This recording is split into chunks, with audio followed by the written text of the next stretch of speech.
इयत्ता 10वी गणित भाग 2 चे प्रकरण तुम्हाला अवघड जातात का? नमस्कार, मी संध्या स्वागत करते तुमच्या आवड गणिताची या चॅनलमध्ये। आजच्या व्हिडिओमध्ये आपण समृप्त या प्रकरणावरील 3 गुणांचे अत्यंत महत्त्वाचे प्रश्न जे की बोर्ड परीक्षेला विचारले जाऊ शकतात असे प्रश्न आजच्या व्हिडिओमध्ये आपण बघणार आहे। त्यामुळे व्हिडिओ शेवटपर्यंत नक्की बघा, कारण प्रत्येक गणित हे वेगळ्या पद्धतीचं आहे। आणि व्हिडिओ आवडला तर व्हिडिओला लाईक, शेअर आणि कमेंट करायला विसरू नका। आणि त्याचप्रमाणे जर चॅनलवर नवीन आणि पहिल्यांदा असाल तर चॅनलला नक्की सबस्क्राइब करून बेल आयकॉन ही दाबा। आता पहिला प्रश्न आपल्याला काय दिलेला आहे बघा, तर आकृतीमध्ये दाखवल्याप्रमाणे 8 मीटर व 4 मीटर उंचीचे दोन खांब, इथे बघा 8 मीटर उंचीचा एक खांब आणि 4 मीटर उंचीचा दोन खांब आहेत, बरोबर आहे।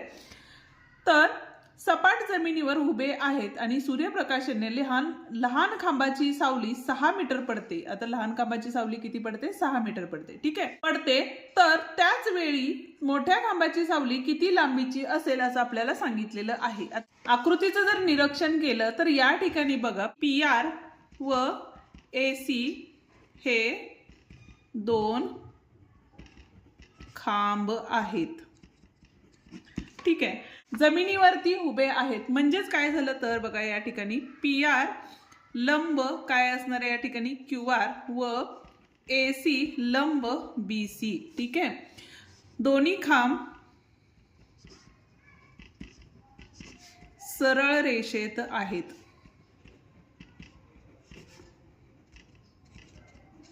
ठीक आहे। त्यामुळे सूर्य प्रकाशाने पडलेली सावली सूर्यप्रकाशाने पडलेली सावली, ठीक आहे। आता काय होईल बघा, त्याच्यामुळे जे दोन त्रिकोण आहेत, कुठला त्रिकोण आहे आपला तर PRQ आणि समरूप त्रिकोण काय असणार आहे या ठिकाणी ACB असणार आहे, ठीक आहे। हे दोन त्रिकोण काय आहेत? समरूप आहेत। आता त्रिकोण समरूप असतील तर त्याच्या बाजू ह्या काय असतात? प्रमाणात असतात। आता आपल्याला दिलेल्या बाजू कुठल्या आहेत बघा, तर PR छेद RQ बरोबर या ठिकाणी काय असणार आहे आपलं AC छेद काय असणार आहे CB असणार आहे, ठीक आहे। कारण काय असणार आहे तर समरूप त्रिकोणांच्या बाजू प्रमाणात, ठीक आहे। त्यामुळे आता दिलेल्या लांबी आहेत, काय लांबी आहेत बघा, इथं PR किती दिलेले आपल्याला 4 दिलेले आहे, RQ किती आहे 6 आहे, बरोबर।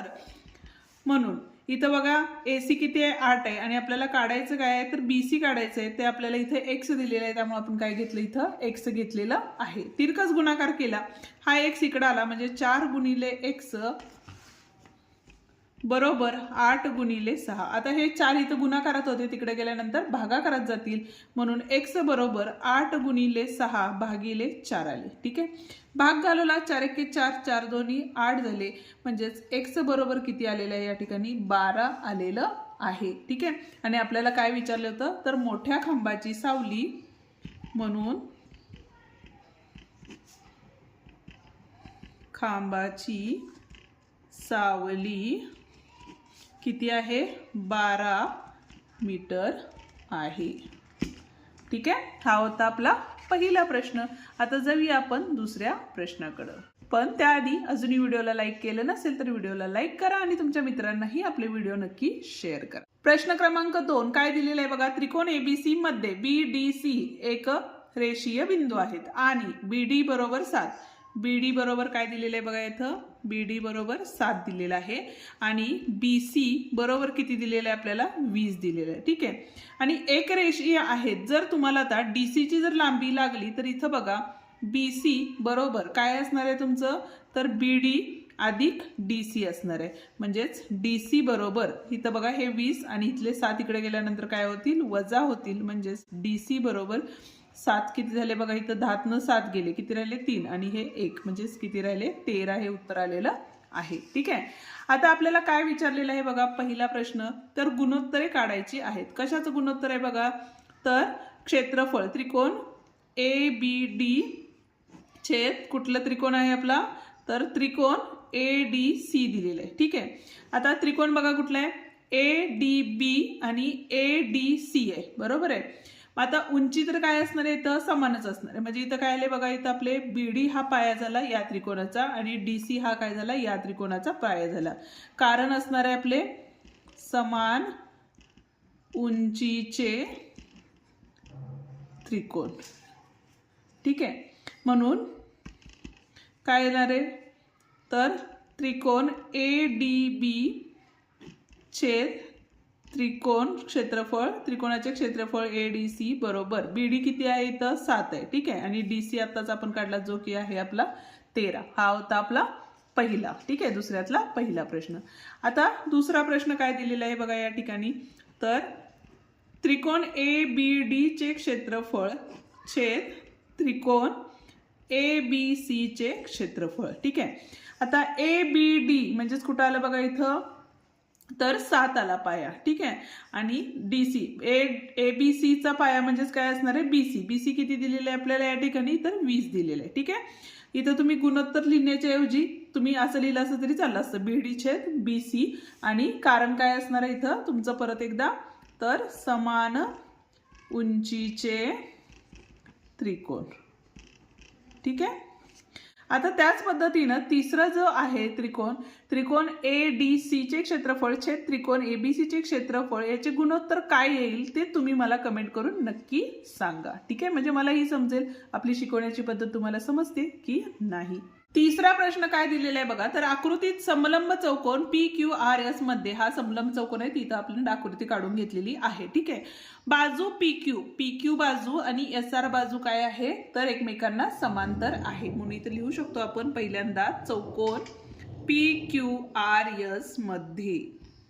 ठीक आहे, काय दिलेलं आहे आपल्याला तर बाजू PQ समांतर बाजू काय दिलेले SR दिलेले. ठीक आहे, त्याच्यानंतर आपल्याला काय सांगितलेलं आहे बघा AR बरोबर 5 AP सुद्धा दिलेलं आहे. ठीक आहे, तर सिद्ध करा की SR बरोबर 5 PQ हे आपल्याला सिद्ध करायचं आहे. ठीक आहे, मग त्यासाठी आपल्याला काय करायला लागेल बघा SR म्हणजे कुठं आहे ही बाजू आणि PQ म्हणजे ही बाजू आहे. म्हणजे त्रिकोण पहिल्यांदा त्रिकोण कुठला घ्यायला लागेल बघा आपल्याला तर PAQ या त्रिकोण मध्ये. ठीक आहे, तर त्यासाठी आपल्याला तो दोन्ही त्रिकोण हे समरूप आहेत हे पहिल्यांदा दाखवून घ्यावं लागेल. ठीक आहे, मग त्यासाठी आपल्याला काय करायला लागेल तर या ठिकाणी बघा PQ समांतर बाजू SR असल्यामुळं इथला हा कोण आणि इथला कोण हे दोन काय आहेत बघा इथं तर एकरूप असणार आहेत. का तर इथं बाजू PQ आणि SR ही काय झाली आपली समांतर बाजू आहे. ठीक आहे, आणि PR ही काय घेऊया आपण छेदिका आहे, म्हणून कोण. आता या ठिकाणी बघा APR म्हणजेच APQ आणि एकरूप कोण काय असणार आहे आपला तर ARS. ठीक आहे, किंवा त्याच्याऐवजी तुम्ही असं केलं असं तरी चाललं असतं की RPQ आणि इथं येणार आहे आपला PRS हे कोण लिहिले असते तरी चालेल. आपण काय केलं इथं डायरेक्ट A पासून घेतलेलं आहे, त्यामुळे याला नंबर 1 द्या. ठीक आहे, त्याचप्रमाणे काय झालं बघा इथं तर आपल्याला देताना काय दिलेलं आहे तर AR देताना काय दिलेलं आहे AR बरोबर 5 AP दिलेलं आहे. ठीक आहे, मग आता या ठिकाणी घेतल्याना गुणोत्तर आपण काय घेऊ शकतो. आता या ठिकाणी बघा हा 5 इकडे गेल्यानंतर भागाकारात जाईल, म्हणजेच इथं बघा 1/5 बरोबर AP छेद हा AR इकडे आल्यानंतर काय होणार आहे भागाकारात येणार आहे, याला नंबर 2 दिला. ठीक आहे, पण आता आपल्याला त्रिकोण हे आहेत ते समरूप आहेत हे दाखवायचं आहे, म्हणून आपण काय करूया दोन त्रिकोण घेऊया. कुठले दोन त्रिकोण घेतले तर पहिला त्रिकोण घेतला आपण PAQ व त्रिकोण RAS. ठीक आहे, आताच आपण बघितलं हा P कोण आणि R कोण काय आहेत एकरूप आहेत, म्हणजेच इथं काय आले बघा कोण APQ एकरूप कोण काय असणार आहे तुमचा ARS हे कशावरून आलं 1 वरून. ठीक आहे, आणि इथं कारण लिहू शकताय तुम्ही व्युत्क्रम कोण,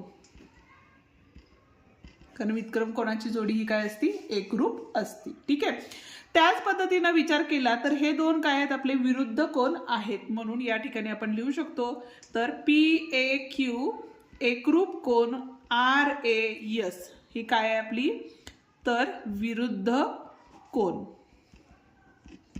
ठीक आहे, म्हणून त्रिकोण PAQ समरूप त्रिकोण काय असणार आहे आपला RAS असणार आहे. ठीक आहे. कशावरून झाला तर AA टेस्ट वरून, म्हणजेच काय झाली आपली कोको टेस्ट, कोण कसोटी वरून. AA टेस्ट ते सेमीवाल्यांसाठी. ठीक आहे. आता इथं दोन त्रिकोण जर समरूप असतील तर त्याच्या बाजू ह्या काय असतात आपल्या प्रमाणात असतात. आता बाजू प्रमाणात असतात म्हणजेच बघा इथं काय झाले आपले तर AP छेद PR किंवा AR. ठीक आहे. म्हणजेच इथं बघा हे AP आणि इथं काय आले AR. बरोबर आहे. बरोबर आपल्याला सिद्ध करायचं कुठलं आहे बघा SR आणि PQ करायचं. म्हणजेच इथं बघा पहिल्यांदा काय येणार आहे आपले तर PQ आणि खाली काय असणार आहे आपले SR असणार आहे. ठीक आहे. आणि तिसरी बाजू जी असणार आहे ती कुठली असणार आहे आपली तर AQ आणि काय असणार आहे AS असणार आहे.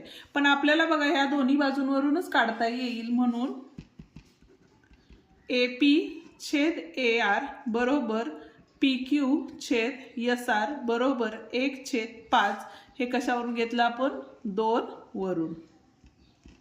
ठीक आहे. आता त्यामुळे इथं काय झालं इथं नंबर 3 दिला तरी चालेल आणि इथं लिहिताना लिहा 2 व 3 वरून, म्हणजे काय होईल सोपं जाईल. ठीक आहे.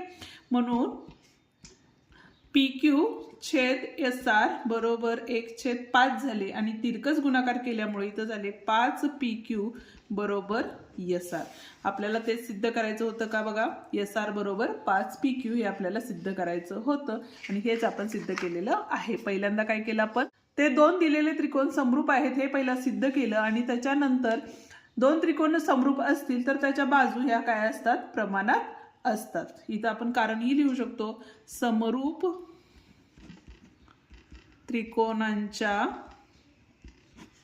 बाजू प्रमाणात. ठीक आहे.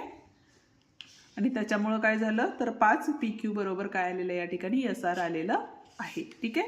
चौथा प्रश्न बघतोय काय सांगितलेले बघा आकृतीत त्रिकोण ABC मध्ये बाजू BC वर D हा असा बिंदू आहे की. आता या ठिकाणी आपल्याला बघा पक्षामध्ये लिहूया आपण म्हणजे तुम्हाला समजायला सोपं जाईल. पक्षामध्ये आपण काय लिहितो ज्या दिलेल्या गोष्टी आहेत त्या लिहितो. काय दिलेलं आहे तर त्रिकोण. कुठला त्रिकोण आहे तर ABC मध्ये काय सांगितलेलं आहे D हा बिंदू असा आहे की. ठीक आहे. की त्याच्यामुळे काय झालेलं आहे आपला तर कोण BAC एकरूप कोण काय आपला ADC आहे. ठीक आहे. म्हणजे BAC हा पूर्ण कोण आणि कोण ADC म्हणजेच कुठला कोण हा कोण हे दोन कोण एकमेकांना काय आहेत एकरूप आहेत असं दिलेलं आहे. ठीक आहे. तर सिद्ध करा की. सिद्ध काय करायचं आपल्याला तर CA चा वर्ग बरोबर CB गुणिले CD. CA चा वर्ग बरोबर काय करायचं आपल्याला CB गुणिले CD आहे हे दाखवायचं आहे. ठीक आहे. मग आता सिद्धता करूया. सिद्धतामध्ये काय येईल बघा या ठिकाणी तर आपल्याला आता त्रिकोणावरूनच समजेल की आपल्याला दोन त्रिकोण आहेत घेतलेले. तर पहिला जो त्रिकोण आहे तो कुठला आहे आपला तर BAC. त्रिकोण BAC व त्रिकोण कुठला असणार आहे बघा या ठिकाणी तर CDA मध्ये काय असणार आहे इथं तर देतानाच आपल्याला काय दिलेलं आहे बघा तर कोण BAC एकरूप कोण काय दिलेलं आहे आपल्याला तर ADC दिलेलं आहे. हे कशावरून दिलेलं आपल्याला पक्षावरून दिले. ठीक आहे. त्याच्यानंतर ह्या मोठ्या त्रिकोणांमध्ये पण C हा कोण आहे आणि ह्या छोट्या त्रिकोणामध्ये पण कोण C आहे. बरोबर आहे. म्हणजेच बघा कोण काय असणार आहे इथं BCA एकरूप कोण काय असणार आहे इथं तर ACD असणार आहे. ठीक आहे. इथं काय असणार आहे आपला सामायिक कोण कारण दोन्ही त्रिकोणांच्यात तो कोण काय आहे सामायिक आहे. ठीक आहे. त्यामुळे इथं काय झालं बघा तर त्रिकोण BAC समरूप त्रिकोण काय असणार आहे आपला तर ADC असणार आहे. टेस्ट काय असणार आहे आपली म्हणजेच कोको कसोटी या ठिकाणी असणार आहे. ठीक आहे. आता कोको कसोटीनुसार हे जर दोन त्रिकोण एकरूप झाले समरूप झाले तर त्याच्या बाजू ह्या काय असतात प्रमाणात असतात. म्हणजेच बघा इथं तर CA छेद काय असणार आहे तर CD बरोबर. परत एकदाच आपल्याला AC लागणार आहे. इथं सुद्धा काय असणार आहे बघा, इथं मग CB छेद काय असणार आहे, CA असणार आहे. इथं काय आले बघा, संगत बाजू प्रमाणात, किंवा इथं तुम्ही असं लिहिलं तरी चालेल की समरूप त्रिकोणांच्या संगत बाजू ह्या प्रमाणात असतात, असं लिहिलं तरी चालेल. त्यामुळे तिरकस गुणाकार केला तर इथं बघा CA चा वर्ग बरोबर काय असणार आहे इथं, तर CB गुणिले CD असणार आहे. आणि हेच आपल्याला काय करायचं होतं, सिद्ध करायचं होतं. ठीक आहे, हा होता आपला चौथा प्रश्न. आता जाऊया आपण पुढच्या प्रश्नाकडे. पाचवा प्रश्न बघतो. या ठिकाणी काय दिलेलं आहे बघा, तर चौकोन. आता ही जी आकृती आहे ती या ठिकाणी दिलेली आहे. आपण काय करूया, पक्ष पहिल्यांदा लिहून घेऊया, म्हणजे काय होतं, दिलेल्या ज्या गोष्टी आहेत त्या आपल्याला समजतात. तर काय सांगितलेलं आहे बघा, चौकोन ABCD मध्ये काय सांगितलेलं आहे, तर बाजू AD समांतर बाजू काय दिलेला आहे या ठिकाणी BC, म्हणजे AD आणि BC या दोन्ही एकमेकांना समांतर रेषा आहेत. ठीक आहे, कर्ण AC आणि कर्ण BD परस्परांना P मध्ये छेदतात. AC आणि BD P मध्ये छेदतात. कर्ण AC व कर्ण BD काय करतात, P मध्ये छेदतात. ठीक आहे, आणि सिद्ध करा की, म्हणजेच आपल्याला सिद्ध काय करायचं आहे, तर सिद्ध करा की AP छेद PD, म्हणजेच AP छेद PD बरोबर PC छेद BP या ठिकाणी आपल्याला सिद्ध करायचं आहे. ठीक आहे, आता आकृती काढलेली आहे, त्याच्यावरून आपण काय करूया, सिद्ध करूया. पण त्याआधी आपल्याला काय करायला लागेल बघा, सिद्धता. तर दोन दिलेले जे त्रिकोण आहेत ते समरूप आहेत हे पहिल्यांदा आपल्याला सिद्ध करायला लागेल. ठीक आहे, मग ते कसे सिद्ध करणार, पण पहिला त्रिकोण घेतला आपण APD त्रिकोण, APD व त्रिकोण, कुठला त्रिकोण असणार आहे आपला, तर CPB मध्ये. ठीक आहे, काय असणार आहे बघा इथं, तर आता जर हा त्रिकोण AD आणि BC काय आहेत, समांतर असतील, तर कोण A आणि कोण C एकरूप असणार आहेत, कारण वितक्रम कोणांची जोडी आहे. ठीक आहे, म्हणून या ठिकाणी आपण काय लिहू शकतो बघा, तर कोण काय असणार आहे आपला DAP एकरूप त्रिकोण काय असणार आहे, PCB असणार आहे. काय आले आपलं, वितक्रम कोण. ठीक आहे, आणि त्याच पद्धतीनं या ठिकाणी बघा कोण APD एकरूप त्रिकोण काय असणार आहे, तर CPB असणार आहे, CPB. कारण काय झाले बघा हे, तर विरुद्ध कोणाची जोडी झालेली आहे. आणि हे जर दोन त्रिकोण तुम्हाला एकरूप किंवा समरूप हे जर दाखवता आलं तर तुम्ही इझिली सगळी गणितं सिद्ध करायची सोडवू शकता. त्यामुळे इथं काय जाणार आहे तुमचं, त्रिकोण APD समरूप त्रिकोण काय असणार आहे, CPB. ठीक आहे, कारण काय झालं इथं, परत एकदा कोको कसोटी. ठीक आहे, आता तिसरा कोण, हा जरी कोण घेतला असता तुम्ही तरीही चाललं असतं, कारण इथं काय आहे, BD ही तुमची काय आहे, छेदिका आहे. ठीक आहे, आता जर दोन त्रिकोण एकमेकांना समरूप असतील तर त्याच्या बाजू ह्या काय असतात आपल्या, तर प्रमाणात असतात. बरोबर आहे, म्हणूनच आता काय झाले बघा इथं, तर AP छेद PC बरोबर काय असणार आहे इथं, तर PD छेद BP असणार आहे. ठीक आहे, का असणार आहे हे, तर समरूप त्रिकोणांच्या काय असणार आहेत, संगत बाजू प्रमाणात असतात. संगत बाजू प्रमाणात. ठीक आहे, पण आपल्याला सिद्ध काय करायचंय, तर AP छेद PD करायचंय. म्हणजेच आपण काय घेतलं, तर इथला छेद अंशाला जातो आणि अंश काय होतो, छेदाला येतो. म्हणजेच या ठिकाणी बघा AP छेद PD किंवा तिरकस गुणाकार केला तरीही चालेल. हा PC इथं काय झाला, गुणाकारात गेला आणि हे BP काय आला, ते भागाकारात येणार आहे. आणि हेच सिद्ध करायचे होते. ठीक आहे, हा होता आपला शेवटचा प्रश्न. आजचा व्हिडिओ तुम्हाला कसा वाटला ते मला कमेंट करून नक्की सांगा. व्हिडिओ आवडला असेल तर व्हिडिओला लाईक, शेअर आणि कमेंट करायला विसरू नका. आणि त्याचप्रमाणे जर चॅनलवर नवीन आणि पहिल्यांदाच असाल तर चॅनलला नक्की सबस्क्राईब करून बेल आयकॉनही दाबा, जेणेकरून आपल्या नवीन आलेल्या व्हिडिओची नोटिफिकेशन तुम्हाला लवकरात लवकर मिळेल. धन्यवाद.